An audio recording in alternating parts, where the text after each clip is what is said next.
There's nobody back deep for Michigan State. I was going to say you might want to kick it out of bounds to prevent a return, but with nobody back there, just kick it down the field. Tell your punter to one-step it. Don't take your normal steps. One-step it. Get it out. Oh, he has trouble with the snap, and the ball is free. It's picked up by Michigan State's Jalen Watts Jackson, and he scores on the last play of the game. Unbelievable.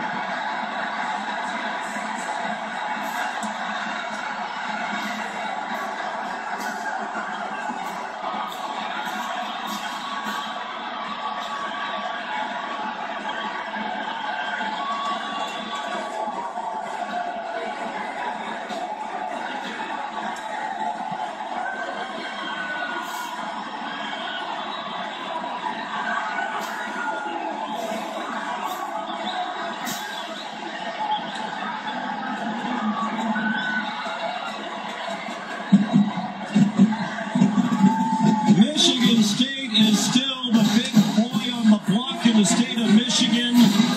A shocking ending to this rivalry game. And just when it looked like Michigan had made a number of statements regarding what's going on